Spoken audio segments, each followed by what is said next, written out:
The first one is from Christian. He says, how do you figure out your pricing model? And what do you say to prospects to show the value of your services? And it's interesting because it depends on the way you're monetizing. You know, I started off in lead gen before I ever did retainer work. So I figured out, you know, what was a kind of going rate for leads, either on a pay-per-lead model, or when I first started out, I did a rank and rent model. So I was leasing assets for just a flat fee. And that was really just to kind of learn the business. And I wasn't charging enough back then. Then I switched to doing pay-per-lead. And then shortly thereafter, I started testing revenue share, which is where I get a percentage of closed jobs or closed sales from leads that I produced for the client, but they only pay for leads that generated revenue. And then they give me a percentage. In the tree service industry, I get 10% of whatever the contract price was. And I started, you know, that was really my preferred method for monetizing. So I kind of learned through lead gen how to price retainer-based services, because I had experience with generating leads.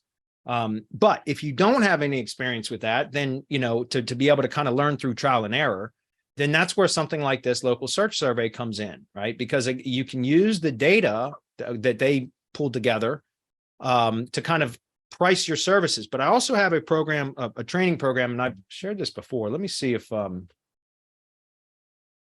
Chris, while I'm talking, can you go into Circle?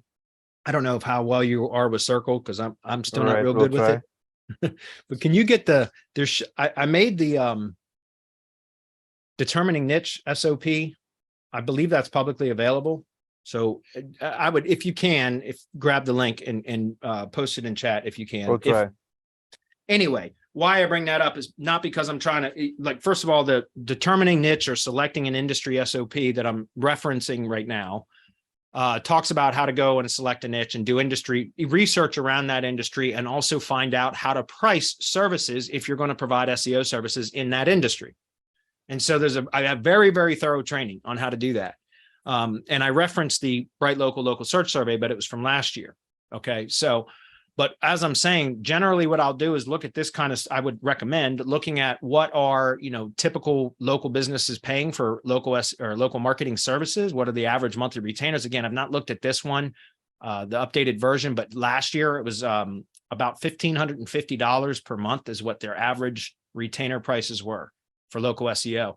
And this is interesting. So this is what local marketers think is the most important for local marketing success. There's also a what do business owners think somewhere in here. At least there was last year. Anyway, what I'm getting at is starting off with that to kind of get an idea. What is the average cost that most local businesses pay in the United States? And last year it was $1,550. It's probably gone up this year because the cost of everything's gone up.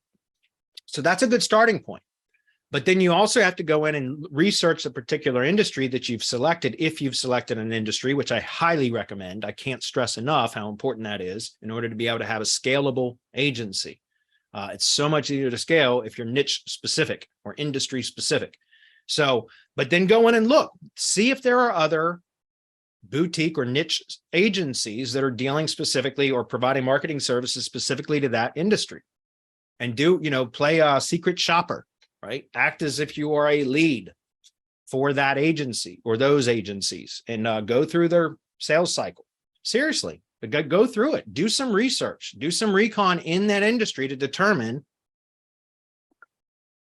what others are charging. And you can model it from that. Now, I don't say copy or duplicate, but mimic, right?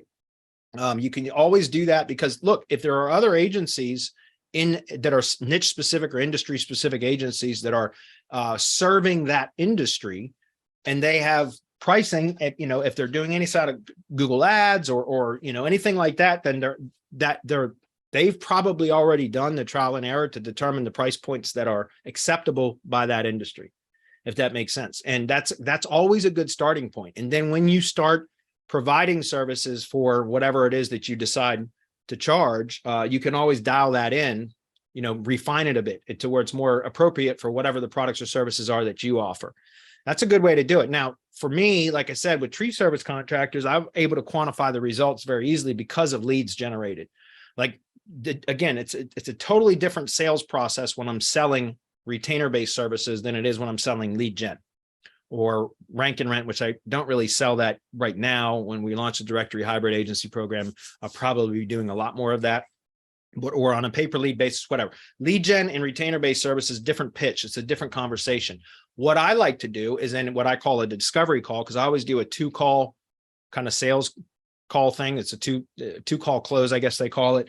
I usually always have a discovery call where I ask a lot of questions. I've talked about this many times, but I use the spin selling method to ask questions: situation, problem, implication, and need payoff. That's what SPIN stands for. And it's basically a formula for asking questions where you get the prospect that you're asking. And by the way, this is a sales process that works incredibly well for high ticket items or tickets with products or services with a recurring nature, like a recurring bill, right? Because you're not just selling a product or a service, you're selling a relationship. And that's how they frame it in the book. And again, I found it to be the most useful way to sell SEO services is to go through a discovery call. And that's generally when I determine, does this prospect, is lead gen more appropriate for them, or is traditional retainer-based services more appropriate? And I ask them questions, and through me asking them questions and in shutting up and letting them talk, they do most of the talking, not me. Then I can generally through that conversation, we end up discovering whether, hence the name discovery call, whether lead gen is more appropriate for them at this current time, or retainer-based services, or a combination of both. Thus the hybrid model, which is what I've been talking about for months now. So there are times where I sell lead generation services and retainer-based services. So the point that I'm trying to make here is when I'm having that conversation, that is when I can convey the value of the services that I offer. Because for me, it's easy. My average retainer pricing for Google Business SEO services for tree contractors is $1,000 a month. That is well below the industry average. I understand that. I'm okay with that. I'm in an industry that I work with small companies, small operations. They're generally, most of the time, about one crew, one tree service crew, and the owner of the company is a working contractor, meaning he's out climbing trees, running equipment, managing his crew, etc. That is generally my client base. And so I charge $1,000 a month for Google Business SEO, and I get it. And it's, that works out very well for me because I can make it up in volume. What I don't make up in the retainer fee, I make up in volume. And because I've really kind of developed a good system that works, that's duplicatable and repeatable, it's easy to scale. Okay. And then all I have to do to convey the value to my client is say and I usually ask them, what is your average tree removal, the price that you charge for an average tree removal job? And in Virginia, most of the time, in most of the areas that I've got lead generation assets, it's around $1,500 for one tree removal job. That's the average.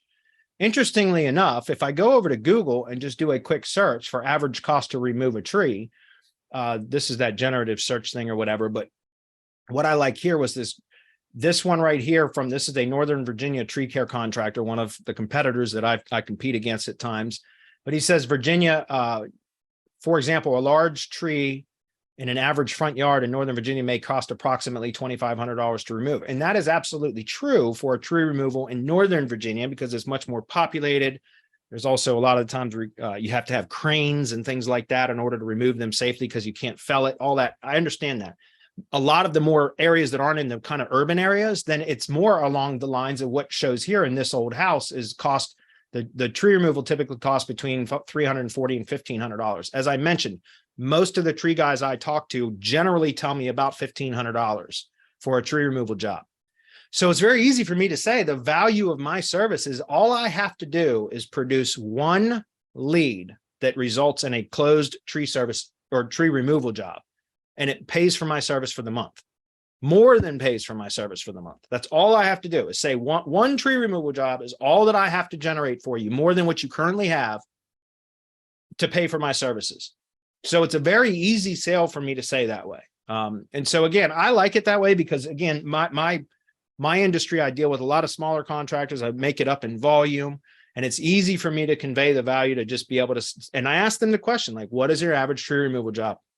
what do you charge for an average tree removal job? And most of them say roughly $1,500. And that's easy. And I say, okay, well, do you realize that not all I have to do is generate one tree removal lead for you that you close with, by the way, the app that I'm going to provide, the Tree Care HQ app or the lead management app. It's going to help you to close more of the leads. The same number of leads you currently have, it will help you to close more of them because of automated follow-ups and all that kind of stuff.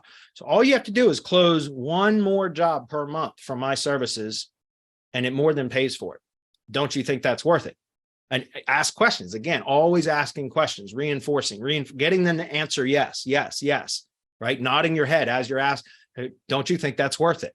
You're saying that to them while you're talking to them, while you're on the sales call, right? Sometimes it's via phone, they can't see it, but I still nod anyway, because it's just habit, if that makes sense. If they're on a Zoom call, they see it. And you notice as you're shaking your head, they start shaking their head. They start nodding. It's great. Spin selling is a fantastic model for selling retainer-based services or high-ticket items. And ever since I adopted it, which again, I've talked about this before, but it's not something you're going to pick up overnight. It's going to take practice. But the only way, here's the thing, here's the rub, right? The only way that you can practice sales calls is to book more sales calls. So, it's like, it's the chicken or the egg kind of thing, paradox. People say, well, I suck at sales. Well, how many sales calls have you booked this month? Well, not many. I'm not very good at sales. Well, book more sales calls and you'll get better at them, right? How do you get better at anything? You do more of it. So anyway, back to the question. That's kind of the way that I do it, is for me, it was a lot of trial and error, to be honest. And it may be that way for you too, but a good starting point would be look at industry averages. I meant like local SEO or local marketing industry averages as a starting point. Then try to figure out, if you select a particular industry, which I highly recommend that you do, then you can go look for agencies, other marketing companies that work specifically with that industry and act as a secret shopper, go through their sales process to identify what they're doing. And you can model your own process after that and your pricing as just a starting point, right? You can always dial it in and fine tune it, refine it, whatever, at a later time. Okay. But it's just a starting point. Hopefully that's clear. There's other ways that you can do it, guys. A lot of times people say, like, use Google ads and try to determine like average CPC or cost per click for a Google ad. And typically it costs 3 clicks, or takes 3 clicks to generate an actual conversion. So a lead. So you can figure out what your average cost per lead is. And then you can determine about how many new leads you can bring into the business in a month. And then you can kind of price your services around that. And I always do like half of what it would cost to generate for ads to do, if I'm going to pitch it that way for SEO. And sometimes I do that. Interestingly enough, I've talked about this before too. It's very hard to make Google ads work for lead generation for me profitably, where I generate ads and then generate leads with Google ads and then sell the leads. But I have a contractor in Louisville. That's originally why I started testing in Louisville, multiple sites in Louisville. I have a contractor in Louisville that contacted me, I don't know, 2-3 weeks ago, and said he wanted me to set up some ads campaigns for him. And I said, okay. And I did. And I set up and I'm only charging him $65 per lead. And in the meantime, I'm trying to finish the directory hybrid agency training to prepare for POFU Live and everything else. I don't have a lot of time to work on the SEO assets that I had already built in that area. I just don't have a lot of time for it. So I said, fine, because he called and said, look, I need more leads coming in. Is there anything you can do? And I said, look, I can set up an ads campaign, because I was honest with him, said, I've got a big event coming up this month. I don't have a lot of time to work on SEO for you. Sorry. But if you want, I can set up a Google ads campaign, $65 per lead, blah, blah, blah. And I thought I would do that just supplemental, like in the meantime, while I was waiting to get back to working on some SEO assets for this guy. And so I set up the campaign like 10 days ago, not even 10, maybe 10 days, whatever. In the last 14 days, it's been set up. And I just went into my Google ads account today, was analyzing the data, and I'm actually generating leads through Google ads for him. I've generated 13 leads for him for $48. Yeah, $48 per lead right now. So, and I'm charging him $65. So I'm actually profitable on ads right now, generating leads, which is very rare in tree service stuff. I've not been able to do that usually. Maybe it's just the area. It's not as expensive. I don't know, but my cost per lead or cost per acquisition is $48 right now, which is pretty good. because I'm actually profitable on those ads. And again, I was just planning on breaking even just to keep him happy until October when I could start working on his SEO stuff again. But I'm actually profitable right now. So there is hope, I guess, in Google Ads still. That's anyway.